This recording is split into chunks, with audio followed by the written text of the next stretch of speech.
ಗೊತ್ತಾಗ್ತಿಲ್ಲ ಸೀರಿಯಸ್ಲಿ. ನಾವು ಲೇಪಾಕ್ಷಿಗೆ ಹೋಗಕ್ಕೆ ಬಂದಿದ್ವಿ, ಇಲ್ಲಿ ಪೋಸ್ಟ್ ವೆಡ್ಡಿಂಗ್ ಶೂಟ್ ಮಾಡಕ್ಕೆ ಬಂದಿದ್ವಿ ಅಂತ ದೇವರೇ ಗೊತ್ತಾಗ್ತಿಲ್ಲ.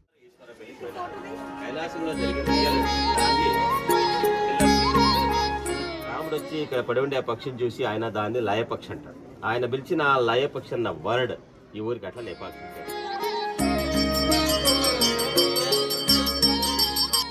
ನೋಡ್ರಿ ಕೆಳಗಡೆ ಏನು ಇದಿಲ್ಲ.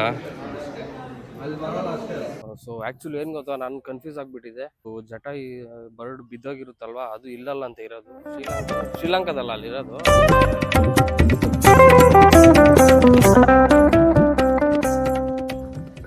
ಹಾಗೆ welcome back to my new vlog. So ಈ ವಿಡಿಯೋ ಗುಡಿಬಂಡೆಯಿಂದ ಸ್ಟಾರ್ಟ್ ಮಾಡ್ತಿದ್ವಿ. ನಿನ್ನೆ ನೈಟು ನಮ್ಮ ಫ್ರೆಂಡು ಮನೆಗೆ ಬಂದಿದ್ವಿ ಗುಡಿಬಂಡೆ ಹತ್ರ. ಸೊ ಇಲ್ಲಿಂದ ಹತ್ರ ಒಂದು ಪ್ಲೇಸ್ ಇದೆ ಲೇಪಾಕ್ಷಿ ಅಂತ, ಆಲ್ಮೋಸ್ಟ್ ಎಲ್ಲರೂ ಕೇಳಿರ್ತೀರ. ಇವತ್ತು ಅಲ್ಲಿ ಹೋಗೋಣ ಅಂದ್ಕೊಂಡಿದ್ದೀನಿ. ಎಲ್ಲ ರೆಡಿ ಆಗ್ತಿದ್ದಾರೆ, ಇನ್ನೇನು ಹೋಗಬೇಕು. ಅಲ್ಲಿ ಹೋಗಿ ಅಲ್ಲಿ ಏನೇನು ಸ್ಪೆಷಲ್ ಇದೆಯೋ ಅದೆಲ್ಲ ನಿಮಗೆ ತೋರಿಸ್ತೀನಿ.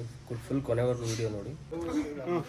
ಸೀರಿಯಸ್ಲಿ ಗೊತ್ತಾಗ್ತಿಲ್ಲ ಸೀರಿಯಸ್ಲಿ. ನಾವು ಲೇಪಾಕ್ಷಿಗೆ ಹೋಗಕ್ಕೆ ಬಂದಿದ್ವಿ, ಇಲ್ಲಿ ಪ್ರೀ ವೆಡ್ಡಿಂಗ್ ಶೂಟ್ ಮಾಡೋಲ್ಲ, ಪೋಸ್ಟ್ ವೆಡ್ಡಿಂಗ್ ಶೂಟ್ ಮಾಡಕ್ಕೆ ಬಂದಿದ್ವಿ ಅಂತ ದೇವರೇ ಗೊತ್ತಾಗ್ತಿಲ್ಲ.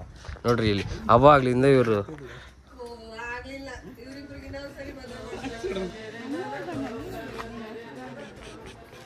2000 years later.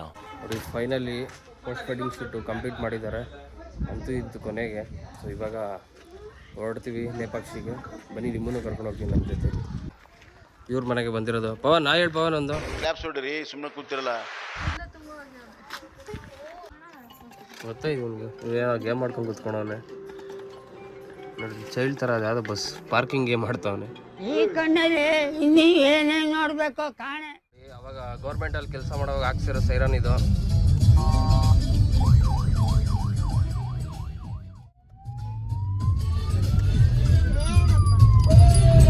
ಸಾಂಗ್ ಆಫ್ ಮಾಡು.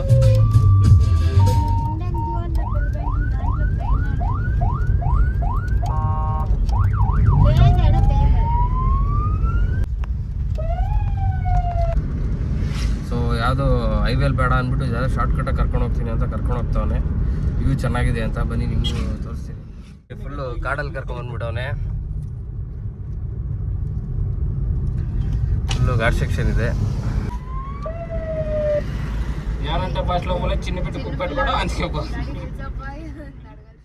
ಸೊ ಫೈನಲಿ ಲೇಪಾಕ್ಷಿಗೆ ಬಂದ್ವಿ. ಈಗ ಎಂಟ್ರೆನ್ಸ್ ಇದ್ದೀವಿ, ಪಾರ್ಕ್ ಮಾಡಿದ್ವಿ.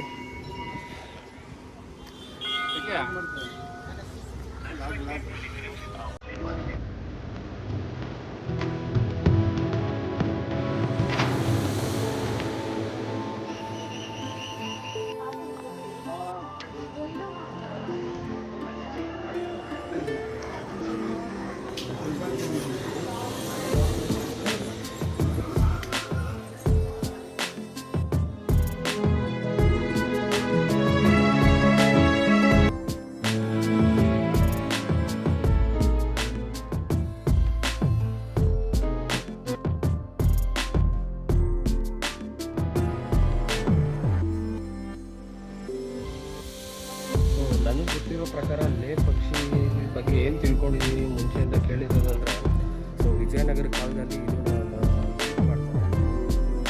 ಇದು ಮಾಡ್ಬೇಕಾದ್ರೆ ಜಟಾಯು ಇದೆ ಪಕ್ಷಿ ಇದೆ ಅಲ್ವಾ, ಅದು ಬಂದು ಅಲ್ಲಿ ಬೀಳುತ್ತೆ. ಸೊ ಆವಾಗ ರಾಮ ಬಂದ್ಬಿಟ್ಟು ಲೇಪಕ್ಷಿ ಕರೀತಾರೆ. ಸೊ ಆವಾಗ ಲೇಪಕ್ಷಿ ಅಂತ ಹೆಸರು ಬಂತು ಅಂತ ನಾನು ತಿಳ್ಕೊಂಡಿದ್ದೀನಿ. ಕೇಳಿ ನಿಮ್ಗೆ ಹೇಳ್ತೀನಿ, ಏನೇನಿನ್ನು ಸ್ವಲ್ಪ ಹಿಸ್ಟ್ರಿ ಬಗ್ಗೆ ಹೇಳ್ತೀನಿ. ಕೊನೆವರೆಗೂ ನೋಡಿ ವಿಡಿಯೋನ.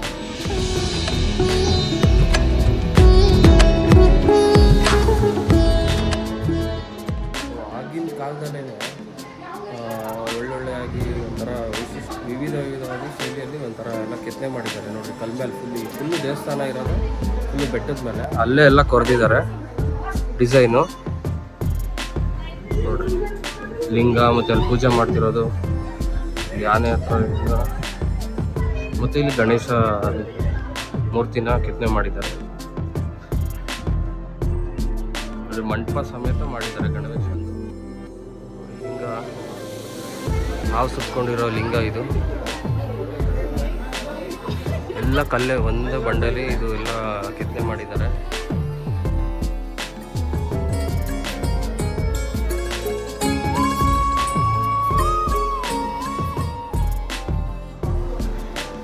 ನೋಡಿದ್ರಲ್ಲ ಲಿಂಗ ಮತ್ತು ಹಾವು ಮತ್ತು ಇಲ್ಲಿ ಗಣೇಶ ಇದೆ.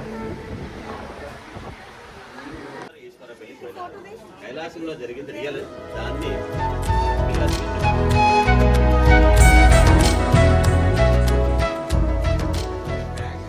ನೋಡ್ರಿ ಅದು ವೀರಭದ್ರ ಸ್ವಾಮಿ ದೇವಸ್ಥಾನ ಅಲ್ಲಿ ಕಾಣಿಸ್ತಾ ಇರೋದು. ಸಿಕ್ಕಾಪಟ್ಟೆ ಕಂಬಗಳಿದ್ದಾವೆ ಇಲ್ಲಿ, ಎಲ್ಲದರಲ್ಲೂ ಒಂದೊಂದು ಡಿಸೈನ್ ಇದೆ ನೋಡಿ. ಇಲ್ಲೊಂದು ಲಿಂಗ ಇದೆ.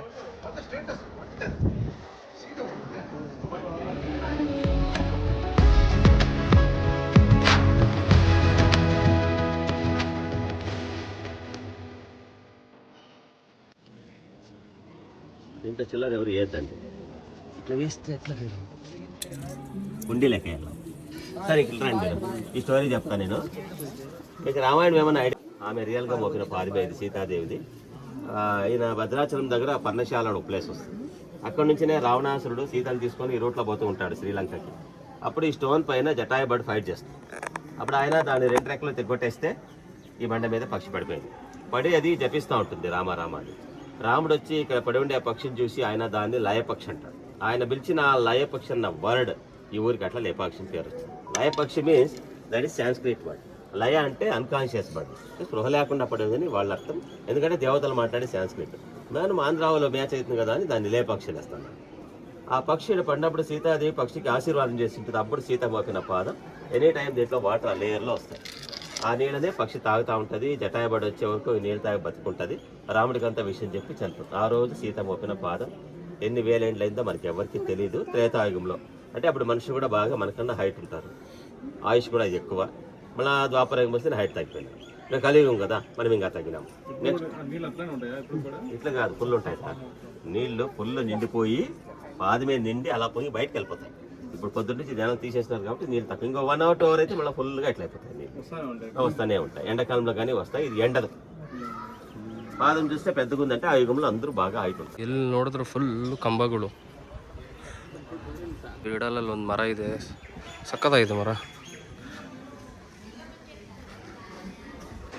ನೋಡ್ರಿ ಇಲ್ಲೊಂದು ದೇವಸ್ಥಾನ ಇದೆ, ಆಂಜನೇಯದು. ಈ ದೇವಸ್ಥಾನದ ರಕ್ಷಕ ಸೆಕ್ಯೂರಿಟಿ ಥರ ಆಂಜನೇಯ.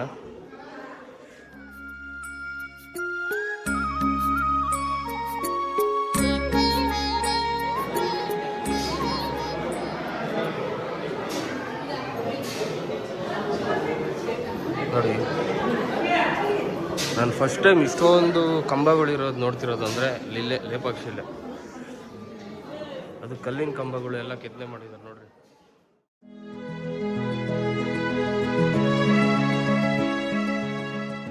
ಇದು ದೇವಸ್ಥಾನದ ಎಂಟ್ರೆನ್ಸು. ನಾವು ಆಗಲೇ ಹಿಂದೆ ಬಂದ್ವಿ ಸುತ್ಕೊಂಡು. ನೋಡ್ರಿ ಇದು ದೇವಸ್ಥಾನದ ಹೆಬ್ಬಾಗ್ಲು. ನೋಡ್ರಿ ಎಲ್ಲ ಫುಲ್ಲು ಬಂಡೆಲ್ಲ ಇದು ಮಾಡಿರೋದು.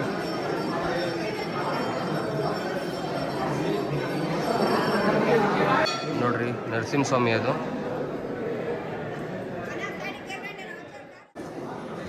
ಇವಾಗ ದೇವಸ್ಥಾನ ಒಳಗಡೆ ಹೋಗ್ತಾ ಇದ್ದೀವಿ.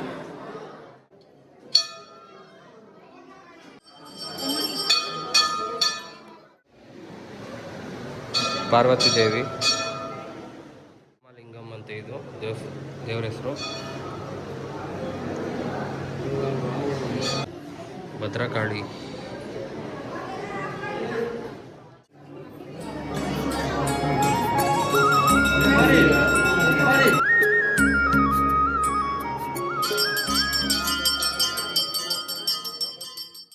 ನವಗ್ರಹ. ನೋಡ್ರಿ ಫ್ಲೋಟಿಂಗ್ ಪಿಲ್ಲರ್ ಇದೆ ನೋಡ್ರಿ. ಕೆಳಗಡೆ ಏನೂ ಇದಿಲ್ಲ.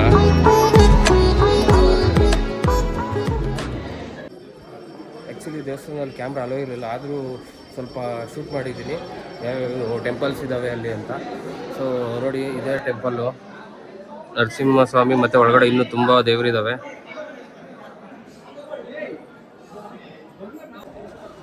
ಸಿಕ್ಕಾಪಟ್ಟೆ ಕಂಬಗಳಿದ್ದಾವೆ, ಎಷ್ಟೊಂದು ಇದ್ದಾವೆ ಪಿಲ್ಲರ್ಸು ಅಲ್ಲ. ಸೊ ಇಲ್ಲೆಲ್ಲ ಆಯಿತು. ಅಲ್ಲಿ ಜಟಾಯು ಪಕ್ಷಿ ಇದೆ ಅಲ್ವಾ, ಅಲ್ಲಿ ಮತ್ತೆ ಇನ್ನೊಂದು ಬಸವಣ್ಣ ಇದೆ, ಅಲ್ಲೂ ಕರ್ಕೊಂಡು ಹೋಗ್ತೀನಿ ಬನ್ನಿ ಇವಾಗ. ಬಟ್ ಎಲ್ಲಿ ಲೇಪಾಕ್ಷಿ ನೋಡ್ತಾ ಇದ್ದೀನಲ್ಲ ನಾನು, ಇಲ್ಲಿ ಈ ದೇವಸ್ಥಾನದಲ್ಲಿ ನೋಡಿರೋ ಅಷ್ಟು ಕಂಬ ಇನ್ನೆಲ್ಲೂ ನೋಡಿಲ್ಲ. ಸಿಕ್ಕಾಪಟ್ಟೆ ಕಂಬಗಳಿದ್ದಾವೆ. ಅದೇ ಹೇಳಿದ ವಿಜಯನಗರ ಕಾಲದಲ್ಲೆಲ್ಲ ಒಳ್ಳೊಳ್ಳೆ ಆರ್ಕಿಟೆಕ್ಚರ್ನ ಬಿಲ್ಡ್ ಮಾಡಿದ್ದಾರೆ ಹೇಳಬೇಕು ಅಂದರೆ. ಮತ್ತು ಇದೊಂದು ಇಲ್ಲೊಂದು ಕಂಬ ನೋಡಿದೆ, ಅದು ಸ್ಪೆಷಾಲಿಟಿ ಏನು ಗೊತ್ತಾ, ಫ್ಲೋಟಿಂಗ್ ಪಿಲ್ಲರ್ ಥರ, ಅಂದರೆ ಕಂಬ ಸ್ವಲ್ಪ ಏರಲ್ಲಿದೆ. ಅದು ಹೆಂಗೆ ಏನು ಆಗಿನ ಕಾಲದಲ್ಲಿ ಏನೇನು ಟೆಕ್ನಾಲಜಿ ಯೂಸ್ ಮಾಡೋರು ಅಂತ ಗೊತ್ತೇ ಇಲ್ಲ. ಬಟ್ ಹೆವಿ ಸಕ್ಕತ್ತಾಗಿ ಮಾಡಿದ್ದಾರೆ. ಸೀರಿಯಸ್ಲಿ ಈ ಲೇಪಾಕ್ಷಿ ನೋಡಿದ್ದಾಗ ಏನು ತಲೆಗೆ ಬರುತ್ತೆ ಅಂದರೆ, ಆಗಿನ ಕಾಲದಲ್ಲಿ ಏನು ಮೆಷಿನರಿ ಇರಲಿಲ್ಲ, ಏನಿರಲಿಲ್ಲ, ಬರೀ ಸುತ್ತಿಗೆ ಉಳಿಯಲ್ಲೇ ಫುಲ್ಲು ಕೆತ್ತನೆ ಮಾಡಿದ್ದಾರೆ ಸಕ್ಕತ್ತಾಗಿ. ಆಗಿನ ಕಾಲದಲ್ಲೇ ಒಂಥರ ಕಲೆಗಳು ನೋಡ್ರಿ ಹೆಂಗಿದ್ರು ಆಗಿನ ಕಾಲದಲ್ಲಿ. ಸೊ ನೋಡಿ, ಇದೇ ಫಸ್ಟು ಬರೋ ಲೇಪಾಕ್ಷಿಗೆ ಹೈವೇಯಿಂದ ಬಂದರೆ ಫಸ್ಟ್ ನಾವು ಬರೋದೇ ಇಲ್ಲಿಗೆ. ಇದು ಬಸವಣ್ಣ ಬೆಳೆಯುತ್ತಿತ್ತಂತೆ, ಬಟ್ ಯಾರೋ ಏನೋ ಗಡಾರಿಲಿ ಹೊಡೆದಿದ್ದಾರಂತೆ, ಅದಕ್ಕೆ ಬೆಳೀತಿಲ್ಲ ಅಂತ ಇಲ್ಲಿ ಒಬ್ಬರು ಆಂಟಿ ಹೇಳ್ತಿದ್ರು. ಅದನ್ನು ಕೇಳಿಸ್ಕೊಂಡೆ, ಅದು ನಾನು ನಿಮ್ಗೆ ಹೇಳ್ತಿದ್ದೀನಿ. ಬಟ್ ಅದು ನಿಜಾನೋ ಏನೋ ಗೊತ್ತಿಲ್ಲ. ನೋಡ್ರಿ, ಜಟಾಯು ಪಕ್ಷಿ.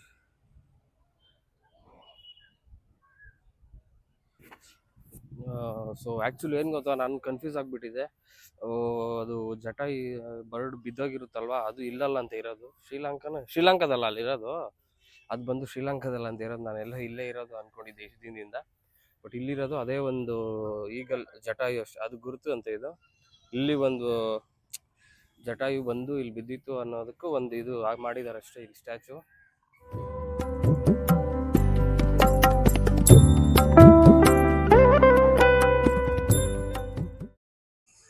ಸೊ ಲೇಪಾಕ್ಷಿ ಬಂದಿದ್ವಿ, ಎಲ್ಲ ನೋಡಿದ್ವಿ.